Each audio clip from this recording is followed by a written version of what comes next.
Merci de vous informer avec Puissance Télévision. Bienvenue si vous venez de nous rejoindre dans l'actualité de ce samedi 18 octobre. À Trévray, une course a été organisée pour Joao, un élève atteint de la mucoviscidose. Sur l'aire de jeu du village, plus de 70 enfants ont couru pour la bonne cause. Ce jeudi, la santé mentale a été au cœur de l'attention lors d'une journée organisée sur 4 sites de la ville de Chaumont. Un moyen d'échanger et de réfléchir sur l'importance de réparer le lien social. Après un an de chantier, la place Émile Moguet a dévoilé son nouveau visage dans un moment convivial et musical. Il y a quelques années, la forge Valentin d'Outine était presque à l'abandon. Depuis, le décor a changé, des travaux ont été entrepris pour consolider la bâtisse qui date du 19e siècle. À point rapide sur la météo, la grisaille reste bien présente sur nos départements avec un ciel couvert du matin au soir. Malgré tout, l'ambiance demeure calme sans précipitation. Les températures un peu fraîches au réveil atteindront quand même 13 à 15 degrés cet après-midi. Je vous le disais en titre, l'école de Trévray a organisé une course pour Joao. C'est un élève atteint de la mucoviscidose sur l'aire de jeu du village. Les 70 enfants de l'établissement ont réalisé plus de 1000 tours de terrain. Une cagnotte a également été ouverte pour être reversée pour la recherche contre cette maladie. Une course pour la bonne cause, regardez.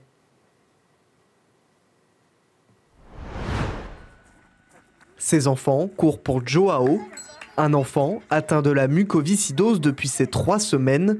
Cette maladie qui touche les voies respiratoires et les poumons, ce qui peut être mortel.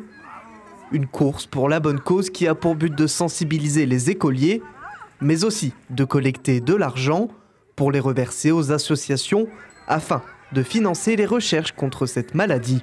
Un geste qui a touché la famille, mais aussi le corps enseignant. C'était particulier, on était là pour lui, aussi pour les autres malades de la mucoviscidose, mais c'est vrai qu'il nous donne des belles leçons de vie chaque jour, par son courage, par sa gentillesse, par sa bonne humeur malgré la maladie. Et puis sa famille aussi est super présente à l'école, ils font toujours plein de choses avec nous. Le papa est venu en classe pour expliquer aux enfants ce que c'était que la mucoviscidose, etc. Donc c'est un vrai travail d'équipe. Cette année, on travaille sur la différence. On a un gros thème de l'année où on rattache tous les domaines à la différence.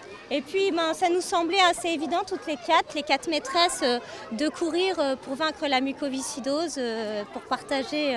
On avait envie d'un événement autour de la solidarité, de l'empathie, pour aider des personnes qui sont malades. Donc c'était l'occasion, comme on a un enfant dans ce cas-là dans notre école. Au total, plus de 70 élèves ont fait des tours de l'aire de jeu du village. En tout, 1000 ont été comptabilisés. À chaque fois que cette petite sonnette retentit, c'est pour signifier à Joao à quel point ils tiennent à lui. Voir tes camarades courir pour toi, qu'est-ce que t'en as pensé? Moi j'aimais bien. C'est gentil de leur part, hein? Bah oui, hein. Ça veut dire qu'ils t'adorent, qu'ils t'aiment tous, hein? Oui. Bah oui, hein. Un moment rempli d'émotions pour ses parents. C'est un geste magnifique. Ouais, plein, comme vous dites, plein d'émotions, plein de baume au cœur, c'est super attentionné. Que ce soit au niveau de l'école, au niveau aussi de tous les bénévoles qui ont participé à faire que cette matinée se passe bien aussi. Et c'est vrai que ça fait du baume au cœur, on ne s'attendait pas à un geste comme ça. Allier les valeurs du sport avec les valeurs de la vie comme ça, je trouve ça vraiment génial, que ce soit la générosité, que ce soit l'empathie, que ce soit le respect, que ce soit la tolérance. On va dire que oui, au début, quand on apprend la maladie, on a l'impression que notre monde s'écroule. Mais au final, chaque être humain est capable de s'adapter à beaucoup de choses. Et maintenant, la maladie fait partie, c'est un peu un 6e membre de la famille, on va dire. C'est une maladie encore trop méconnue qui concerne 6000 personnes en France. Au début, compliqué de comprendre parce que j'étais assez jeune, mais au fur et à mesure que j'ai grandi, j'ai appris la mucoviscidose, j'ai appris tout ce qui allait avec. Donc, puis avec le petit bonhomme aussi qui grandit, donc franchement, au début ça m'a pas forcément touché, mais au fur et à mesure j'ai été touché et c'est là que j'ai tout fait pour lui. Des parents et des personnes âgées des EHPAD aux alentours ont contribué à cette course. Le club de foot de Trévray organise également un événement pour sensibiliser à cette maladie et continuer de récolter des fonds jusqu'à la fin du mois.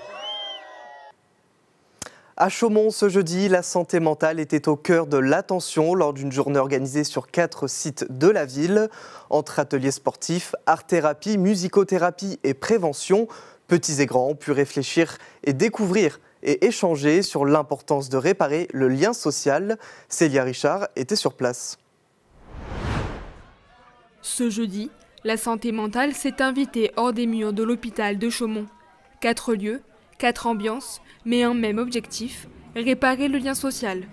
La ville s'est transformée le temps d'une journée en grand terrain d'échange et de sensibilisation. Organisée par le centre hospitalier de la Haute-Marne et plus particulièrement par l'hôpital Maine de Biran, spécialisé en psychiatrie, cette journée s'inscrit dans les semaines internationales de la santé mentale. On commence à arriver à un stade où la psychiatrie, la santé mentale, c'est un sujet de tous les jours pour nous tous. Il faut passer ce cap de ce que ça peut représenter la psychiatrie et la peur qu'on y associe, qu'on peut tous à chacun être touchés. Et il faut vraiment qu'il y ait une liberté de parole qui se fasse, que les gens osent pousser des portes, venir chercher de l'aide. Sur place, une multitude d'activités étaient proposées pour toucher tous les publics. Sport et handisport, ateliers d'art-thérapie, stands de prévention contre les addictions et d'information sur la santé mentale, ainsi que des espaces de témoignages et d'échanges. Chacun pouvait ainsi trouver sa manière de participer, apprendre et se sentir impliqué. Pour accompagner les élèves dans leur découverte de la santé mentale, les enseignants du lycée Bouchardon ont joué un rôle essentiel en poussant les élèves à devenir des acteurs majeurs de cette journée. Dans le cadre du Bac Pro SSP, nos élèves elles ont des projets d'éducation à la santé à monter. Donc elles interviennent ici plutôt en support logistique à cette action, parce qu'elles sont encore un peu jeunes dans le métier pour faire une action comme ça. Mais elles sont plutôt là pour accueillir, pour conseiller, pour animer les ateliers. C'est vraiment très formateur pour nos élèves. Il y a un avant et un après Journée internationale de la santé. Au-delà des collégiens et lycéens, cette journée concerne aussi les futurs professionnels de santé. Nous avons accompagné en fait les étudiants en soins infirmiers, donc première année, qui ont été entre guillemets bénéficiaires de cette journée puisqu'ils ont pu participer donc à l'ensemble des différents ateliers qui sont proposés aujourd'hui.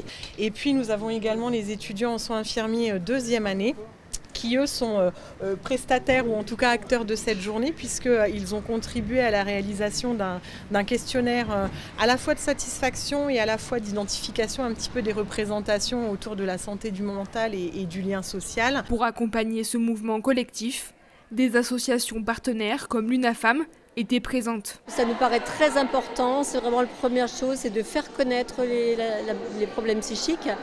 Et puis de déstigmatiser. L'objectif, c'est vraiment de faire connaître pour que les gens osent en parler plus facilement et qu'une personne qui ne se sent pas bien puisse aussi, elle, aller consulter plus facilement. Entre ateliers de prévention, activités sportives et moments de partage, cette journée a contribué à faire évoluer le regard porté sur la santé mentale en favorisant l'ouverture et la solidarité. En septembre 2024, un des grands projets de Révéler Saint-Dizier avait été annoncé. Il s'agissait des travaux de la place Émile Mauguet. L'objectif était de transformer le petit bourg en une place-jardin au cœur de la ville. Après un an de chantier, son nouveau visage a été dévoilé hier soir dans un moment convivial et musical. Un reportage de Célia Richard et Janice Gaillard. Autrefois, un simple parking entouré de commerces définissait la place Émile Mauguet. Mais aujourd'hui,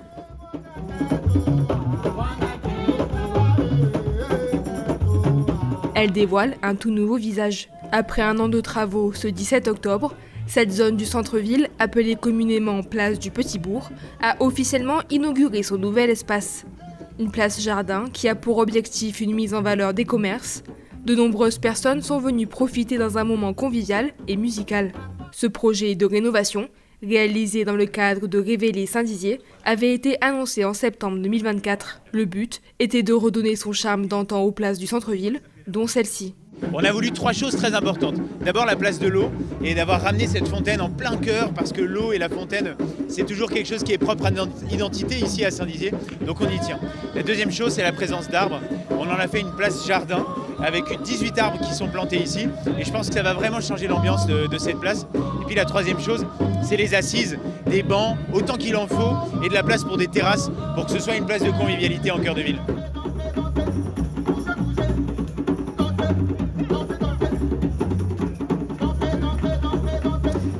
y a quelques années, la forge Valentin d'Outine était presque à l'abandon. Depuis, le décor a changé. Des travaux ont été entrepris pour consolider la bâtisse qui date du 19e siècle. Au centre du village, ce lieu était vraiment important jusque dans les années 60. À l'avenir, le lieu sera ouvert au public et aux écoles pour leur apprendre le métier de maréchal ferrant. Regardez. C'est un bâtiment immanquable au milieu du village d'Outine. La forge Valentin est connue de tout le monde ici. Depuis quelques mois, des travaux de consolidation ont été entrepris sur cette bâtisse du 19e siècle. Les pans de bois, la toiture, tout a dû être rénové. C'était le cœur du village. Si on se reporte 100 ans en arrière, c'était ici que tout se passait. Les gens arrivaient avec des chevaux, les gens arrivaient avec des machines qui au début étaient uniquement des machines tractées par des animaux, donc pas très sophistiquées. On s'est rendu compte qu'en définitive, le métier de maréchal ferrant était indispensable pour que les agriculteurs et les cultivateurs de l'époque puissent travailler. Donc là, vous êtes maintenant dans une forge qui est restaurée, hein, au moins dans le risque, la mise en péril qui était celle qu'on a découvert il y a quelques années. On l'a sauvée, on peut dire aujourd'hui qu'elle est sauvée. Avant que les travaux commencent, tout était encore en état, les matériaux, les outils, tout était encore accroché. Aujourd'hui, même si l'intérieur est vide, cela permet de remettre la forge en état. La personne d'accolade était donc mue par le système c'est une première courroie et puis une autre qui est dans la grange. Les outils sont bien évidemment toujours conservés dans une grange à côté. Là, vous avez le foyer. Dans le foyer principal, c'est là où, en définitive, le forgeron, avec la braise qu'il chauffe, permet de mettre les fers à cheval dans le feu. Il y a l'enclume qui sera juste à côté pour laquelle il pourra rebattre le fer pour redonner des formes aux fers à chevaux. Cette forge est surtout l'un des seuls bâtiments du Grand Est sélectionnés par la mission Berne, qui permet d'allouer des fonds pour restaurer des monuments. Mais ceci est très important pour nous parce que, bien sûr, le projet se monte à plus de 100 000 euros, répartis sur le Conseil régional, la Fondation du patrimoine, le projet Leader, c'est-à-dire l'Europe, et l'association et différents petits contributeurs qui nous permettront de remettre en situation cette forge. Cette forge a fermé ses portes en 1965, mais l'objectif pour l'association, c'est de rouvrir les portes de ce lieu historique de la commune pour les Journées du patrimoine en 2026 et accueillir des enfants pour leur expliquer ce métier. Et vous pouvez retrouver toute l'actualité en continu sur notre site internet puissancetélévision.fr et notre application mobile. Dans un instant, vous découvrirez un nouveau numéro d'Éco-Région. À Lyon, une fin d'apprendre, c'est un restaurant qui est aussi un centre de formation pour les personnes en situation de handicap. Mais tout de suite, le point sur votre météo.